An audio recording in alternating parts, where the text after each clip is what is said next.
గురించి మాట్లాడినరు, ఉన్న సబ్జెక్ట్స్ అని మాట్లాడినరు, పరిశ్రమలకు సంబంధించి అన్ని సబ్జెక్ట్స్ మాట్లాడిన మళ్ళీ ఇంకేంది అధ్యక్ష? దయచేసి కంక్లూడ్ చేయమని కోరుతా ఉన్నా అధ్యక్ష. ఏం అన్యాయం శ్రీధర్ అన్న ఇది. అధ్యక్ష, శ్రీధర్ బాబు గారిని గౌరవిస్తూ వారి మాటల్ని పాజిటివ్గానే తీసుకుంటున్నాం అధ్యక్ష. మా ప్రయత్నం ఏదన్నా ఉందంటే ప్రభుత్వం యొక్క దృష్టి ఆకర్షించాలి, గౌరవనీయులు బట్టి విక్రమార్క గారి దృష్టిని ఆకర్షిస్తే ఏదైనా కొత్త పేదలకు, దళితులకు, గిరిజనులకు లాభమవుతుందనే తాపత్రయం తప్ప మిమ్మల్ని ఏదో విమర్శిస్తే మాకేదో వస్తుందనేది ఏం లేదు అధ్యక్ష. అధ్యక్ష, ఇప్పుడు పోయిన బడ్జెట్లో ఎస్సీ ఎస్టీలకు ఇల్లు కట్టడానికి ₹1,00,000 ఎక్కువ ఇస్తామన్నారు, ఈ బడ్జెట్లో తీసేసిండ్రు. మా తన్లాట ఏంది? బట్టి గారి దృష్టిని ఆకర్షించడం ద్వారా ఈ రాష్ట్రంలో దళిత గిరిజనులకు ఇండ్లు కట్టుకోవడానికి 6 లక్షలు రావాలనే తన్లాట తప్ప ఇందులో ఏమైనా విమర్శ ఉందా అధ్యక్ష? అర్థం చేసుకోవాలి. కానీ అధ్యక్ష, ఈ రాష్ట్రంలో ఇలా ఆర్థిక మాంద్యం వచ్చిందని ముఖ్యమంత్రి గారు సెలవిచ్చారు. ప్రపంచమంతా ఆర్థిక మాంద్యం ఉంది, దేశమంతా ఆర్థిక మాంద్యం ఉంది, మన రాష్ట్రంలో కూడా ఆర్థిక మాంద్యం వచ్చిందని గౌరవ ముఖ్యమంత్రి గారు ఈ మధ్య మాట్లాడుతూ ఉన్నారు అధ్యక్ష. అధ్యక్ష, అయితే నేను ఇక్కడ చెప్పాల్సిన పాయింట్, మంచి ఆర్థిక మంత్రి గారు వింటే ఇది సరి చేసుకుంటే మన రాష్ట్రానికి మేలు అవుతుంది అధ్యక్ష. నేను మంచి డేటాతో రీసెర్చ్ చేసి కొన్ని మంచి సలహాలు ఇవ్వాలనే ఉద్దేశంతోనే వచ్చిన, అది మీరు రిసీవ్ చేసుకునే దాన్ని బట్టి ఉంటుంది అధ్యక్ష. జిఎస్టీ వృద్ధి రేటులో తగ్గుదల అధ్యక్ష. 2023-24 జిఎస్టీలో 46,500 కోట్లు మన రాష్ట్రానికి వస్తే వీళ్ళు బడ్జెట్లో 58,594 కోట్లు ప్రతిపాదించారు. యాజ్ పర్ కాగ్ రిపోర్ట్, నా సొంతది కాదు అధ్యక్ష, కాగ్ రిపోర్ట్ కూడా నా దగ్గర ఉంది. కాగ్ రిపోర్ట్ ప్రకారంగా గత 11 నెలల్లో మన రాష్ట్ర జిఎస్టీ వృద్ధి రేటు కేవలం 5.5% మాత్రమే. మీరు పెట్టుకున్నదేమో 20%. కాగ్ రిపోర్ట్ ప్రకారంగా జిఎస్టీ వృద్ధి రేటు 5.5%. అంటే దీన్ని బట్టి ఏమర్థమవుతుంది అధ్యక్ష? అంచనాలకు దూరంగా మీరు బడ్జెట్ను ప్రతిపాదిస్తున్నారు. ఎట్ ద సేమ్ టైం అధ్యక్ష, మన పక్క నుండే కర్ణాటక 10.72% వృద్ధి రేటు, మహారాష్ట్ర 12% వృద్ధి రేటు, దేశ వృద్ధి రేటు 10%గా నమోదైంది. అంటే ఆర్థిక మాంద్యం దేశమంతా ఉండాలి కదా, కర్ణాటకలో ఎందుకు లేదు, మహారాష్ట్రలో ఎందుకు లేదు, దేశంలో ఎందుకు లేదు, తెలంగాణలోనే ఎందుకుందో ఒక్కసారి మీరు ఆత్మవిమర్శ చేసుకోండి.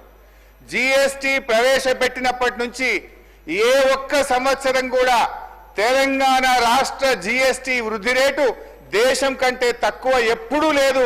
మీ పాలనలో మొదటిసారిగా దేశం యొక్క యావరేజ్ కంటే తెలంగాణ రాష్ట్ర జిఎస్టీ వృద్ధి రేటు తగ్గడం ఇది సిగ్గుచేటు, ఇది మీ పరిపాలన వైఫల్యం అని చెప్పి నేను గుర్తు చేస్తా ఉన్నా.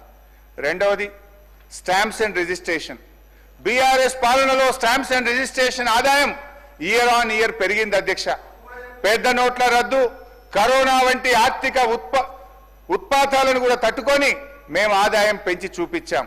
2014-15 మా ప్రభుత్వం వచ్చిన మొదటి సంవత్సరంలో స్టాంప్స్ అండ్ రిజిస్ట్రేషన్ ఆదాయం 2,822 కోట్లు అధ్యక్ష. 2023-24 నాటికి మేము దిగిపోయే సంవత్సరానికి 14,588 కోట్లకు పెరిగింది. Average aggregate growth rate 25.62%. ఇది కేసీఆర్ గారి పరిపాలనపై సృష్టించిన పాజిటివ్ వైబ్రేషన్ వల్ల ఇది సాధ్యమైంది అధ్యక్ష. కాంగ్రెస్ అధికారంలో వచ్చిన తర్వాత 24-25 సంవత్సరంలో బట్టి గారి బడ్జెట్ ప్రతిపాదనలో 18,244 కోట్లు వస్తుందని అంచనా వేశారు. అయితే అధ్యక్ష, ఇప్పుడు మార్చిలో ఉన్నాం.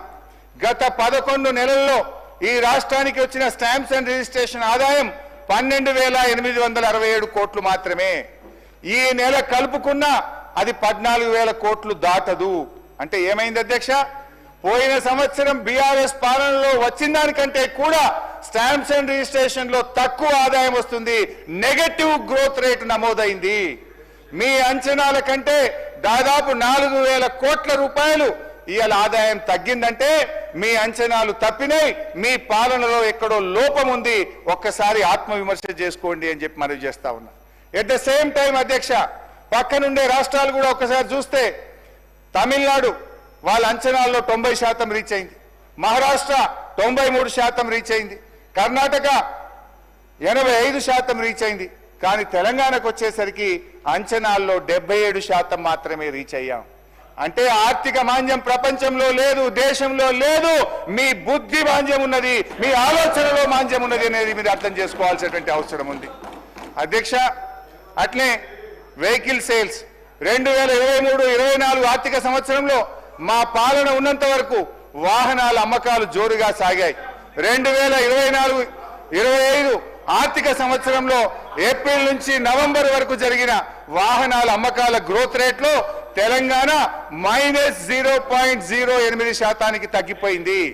ఇదే సమయంలో ఆంధ్రప్రదేశ్ +12%, తమిళనాడు +32%, కర్ణాటక +8%, మహారాష్ట్ర +12%, కేరళ +10%. అన్ని రాష్ట్రాలేమో పెరుగుతుంటాయి, తెలంగాణలో మాత్రం వాహనాల అమ్మకం తగ్గిందంటే ఇది దేశం మొత్తం